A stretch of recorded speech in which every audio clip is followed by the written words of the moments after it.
ನಮಸ್ಕಾರ ವೀಕ್ಷಕರೇ. ಇವತ್ತು ನಾವು ಮಷಿನ್ ಲರ್ನಿಂಗ್ ಅಂದ್ರೆ ಏನು, ಮತ್ತೆ ಎಐ ಮತ್ತೆ ಮಷಿನ್ ಲರ್ನಿಂಗ್ ನಡುವೆ ಅಂತರ ಏನು ಅಂತ ತಿಳಿದುಕೊಳ್ಳೋಣ. ಮಷಿನ್ ಲರ್ನಿಂಗ್ ಅಂದ್ರೆ ನಮಗೆ ಒಂದು ಯಂತ್ರದ ಕಲಿಕೆ.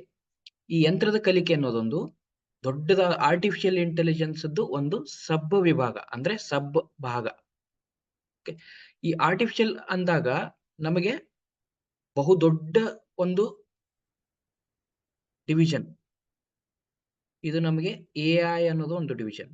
ಅದರಲ್ಲಿ ಒಂದು ಚಿಕ್ಕ ಭಾಗ ಅಂದ್ರೆ ಅದು ನಮಗೆ ಮಷಿನ್ ಲರ್ನಿಂಗ್. ಇದರಲ್ಲಿ ಏನಾಗುತ್ತೆ, ಈ ಮಷಿನ್ ಲರ್ನಿಂಗ್ ಅಲ್ಲಿ ಯಾವುದೇ ಒಂದು ಮಷಿನ್ ಅನ್ನ ನಾವು ಪಾಸ್ಟ್ ಡೇಟಾ ಕೊಟ್ಟು, ಅಂದ್ರೆ ಈಗಾಗಲೇ ಆಗಿರೋ ಡೇಟಾವನ್ನ ಕೊಟ್ಟು ಆ ಮಷಿನ್ ಆ ಪ್ಯಾಟರ್ನ್ ಗಳನ್ನ ಅರ್ಥ ಮಾಡ್ಕೊಂಡ್ರೆ, ಫಾರ್ ಎಕ್ಸಾಂಪಲ್ ನಾನೇನೋ ಒಂದು ಸೇಲ್ಸ್ ಡೇಟಾವನ್ನ ಕೊಡ್ತೇನೆ. ಓಕೆ, ಸೊ ಈ ಸೇಲ್ಸ್ ಡೇಟಾವನ್ನ ಪ್ಯಾಟರ್ನ್ ಅನ್ನ ಅದು ಅರ್ಥ ಮಾಡ್ಕೊಂಡು ಮುಂದೆ ಬರ್ತಕ್ಕಂತ, ಇಲ್ಲಿ ನಮಗೆ ಎಕ್ಸ್ ಆಕ್ಸಿಸ್ ಅಲ್ಲಿ ಟೈಮ್ ಇದ್ದು ವೈ ಆಕ್ಸಿಸ್ ಅಲ್ಲಿ ಪ್ರಾಫಿಟ್ ಇತ್ತು ಅನ್ಕೊಳ್ಳಿ. ಇದು ನನಗೇನ್ ಹೇಳುತ್ತೆ, ಮುಂದೆ ಬರ್ತಕ್ಕಂತ ದಿನಮಾನಗಳಲ್ಲಿ ನನಗೆ ಪ್ರಾಫಿಟ್ ಎಷ್ಟು ಆಗ್ಬಹುದು ಅಂತ ಒಂದು ಊಹೆ ಕೊಡುತ್ತೆ.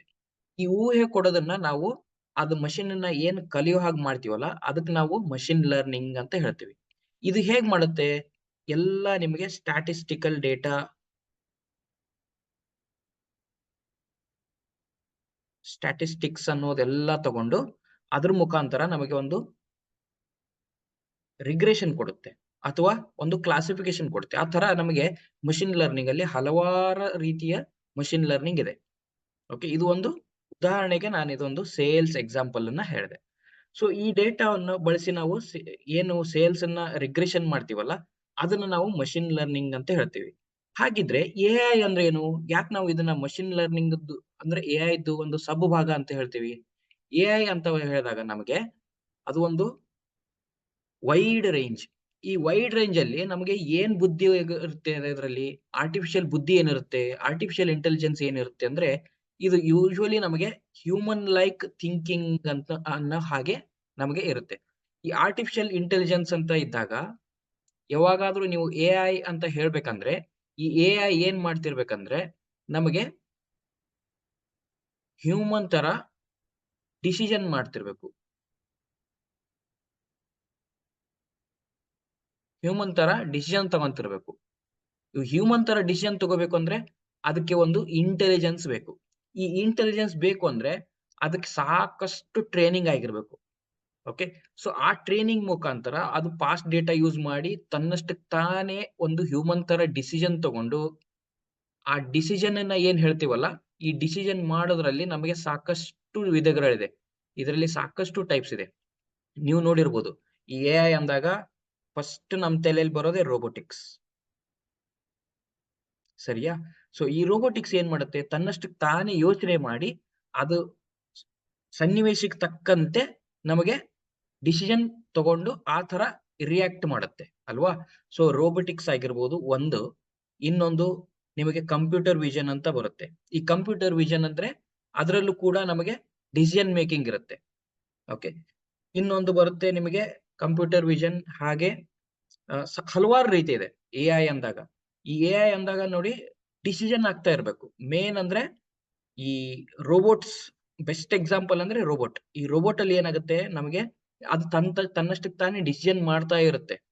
ಓಕೆ, ಸೊ ಯಾವುದೇ ತರ ತಂತ್ರ ಮಾಡಿ ತನ್ನಷ್ಟಕ್ಕೆ ತಾನೇ ಒಳಗಿಂದನೇ ತಂತ್ರ ಮಾಡಿ ಅದು ಒಂದು ಮಷಿನ್ ಲರ್ನಿಂಗ್ ಅನ್ನ ಪಾಸ್ಟ್ ಡೇಟಾವನ್ನು ಮಷಿನ್ ಲರ್ನಿಂಗ್ ಮಾಡ್ಕೊಂಡು ಯಾವುದೇ ಒಂದು ಏರಿಯಾದಲ್ಲಿ ಅದು ಏನೋ ಡಿಸಿಷನ್ ತಗೊಂತಾ ಇರುತ್ತೆ.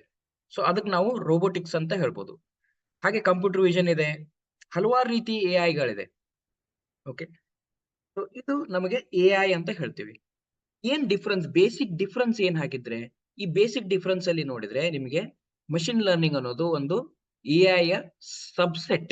ಸಬ್ಸೆಟ್ ಅಂದ್ರೆ ಅದ್ರದ್ದು ಒಂದು ಪಾರ್ಟ್. ಈ ಎಐ ಅನ್ನೋದು ಒಂದು ಬ್ರಾಡ್ ಫ್ಯಾಮಿಲಿ. ಓಕೆ, ನಾನು ಆಗ್ಲೇ ಹೇಳಿದಾಗೆ ಅದರಲ್ಲಿ ಸಾಕಷ್ಟು ಅಪ್ರೋಚಸ್ ಇದೆ. ಓಕೆ, ಈ ಎಐ ಮತ್ತೆ ಮಷಿನ್ ಲರ್ನಿಂಗ್ ನೋಡಿದ್ರೆ, ಈ ಮಷಿನ್ ಲರ್ನಿಂಗ್ ಅಲ್ಲಿ ಲಿಮಿಟೆಡ್ ಅಪ್ಲಿಕೇಶನ್ಸ್ ಇರುತ್ತೆ. ಲಿಮಿಟೆಡ್ ಅಪ್ಲಿಕೇಶನ್ ಅಂದ್ರೆ ಇದು ಬಹಳ ಅಂದ್ರೆ ನಮಗೆ ಏನ್ ಮಾಡಬಹುದು, ಒಂದು ರಿಗ್ರೆಷನ್ ಮಾಡಿ ಕೊಡ್ಬೋದು ಅಲ್ವಾ? ಅಥವಾ ಒಂದು ಕ್ಲಾಸಿಫಿಕೇಶನ್ ಮಾಡಿ ಕೊಡ್ಬೋದು. ಓಕೆ. ಸೊ ಸ್ವಲ್ಪ ಸ್ವಲ್ಪ ಕೆಲಸ ಮಾತ್ರ ಮಾಡ್ತಿರುತ್ತದು. ಬಟ್ ಈಗ ಈ ಕಡೆ ನೋಡಿದ್ರೆ ನೀವೇನ್ ಮಾಡ್ತೀರಾ? ಆರ್ಟಿಫಿಷಿಯಲ್ ಅಲ್ಲಿ ನೀವು ರೋಬೋಟಿಕ್ಸ್ ಮಾಡ್ಬೋದು, ಕಂಪ್ಯೂಟರ್ ವಿಷನ್ ಮಾಡ್ಬೋದು, NLP ಅಂತ ಬರುತ್ತೆ. ಓಕೆ. ನೀವು NLP ಅಂದ್ರೆ ನಿಮ್ಗೆ ನೀವು ಹೇಳ್ತಿರಲ್ಲ, ಈ ರೋಬೋಟ್ ಟು ಹ್ಯೂಮನ್ ಕಮ್ಯುನಿಕೇಶನ್.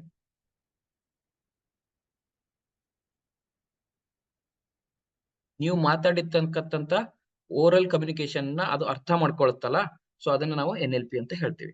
ಈ ಮಷಿನ್ ಲರ್ನಿಂಗ್ ಅಲ್ಲಿ ನಿಮ್ಗೇನು ಯೂಶುವಲಿ ಪ್ಯಾಟರ್ನ್ಸ್ ಅನ್ನ ಅಡ್ರೆಸ್ ಮಾಡಿ, ಅಂದ್ರೆ ಆಗ್ಲೇ ಆಗಿರೋ ಪ್ಯಾಟರ್ನ್ಸ್ ಅನ್ನ ನೋಡಿ ಅದ್ರ ತಕ್ಕ ಹಾಗೆ ಅದು ಕಲ್ತ್ಕೊಳ್ಳುತ್ತೆ. ಅದು ಮಷಿನ್ ಲರ್ನಿಂಗ್. ಬಟ್ AI ಅಲ್ಲಿ ಏನ್ ಮಾಡುತ್ತೆ ಅದು? ಇದು ಡಿಸಿಷನ್ ಮಾಡ್ತಾ ಇರುತ್ತೆ ಬೇಸ್ಡ್ ಆನ್ ಸಮ್ ಲರ್ನಿಂಗ್ಸ್. ಈ ML ಅನ್ನೋದು ಮೋಸ್ಟ್ಲಿ ನಾಲೆಜ್ ಮೇಲೆ ಡಿಪೆಂಡ್ ಆಗಿರುತ್ತೆ. ಓಕೆ. ಪಾಸ್ಟ್ ನಾಲೆಜ್ ಅಷ್ಟೇ.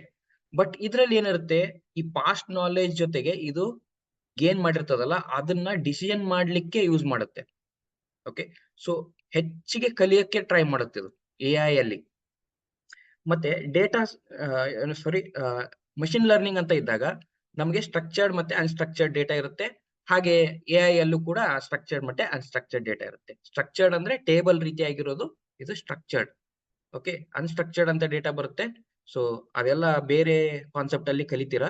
ಸೊ ಇದರಲ್ಲಿ ಮೇನ್ಲಿ ಟೇಬಲ್ ರೀತಿಯಲ್ಲಿ ಇರುತ್ತಲ್ಲ, ಅದು ಸ್ಟ್ರಕ್ಚರ್ಡ್ ಅಂತ ಹೇಳ್ತೀವಿ. ಓಕೆ. ಇದಿಷ್ಟು ಗೆಳೆಯರೆ ಮಾಹಿತಿ. ಅರ್ಥ ಆಗಿದೆ ಅಂತ ಭಾವಿಸ್ತೀನಿ. ಅಲ್ಲಿವರೆಗೂ ಧನ್ಯವಾದಗಳು.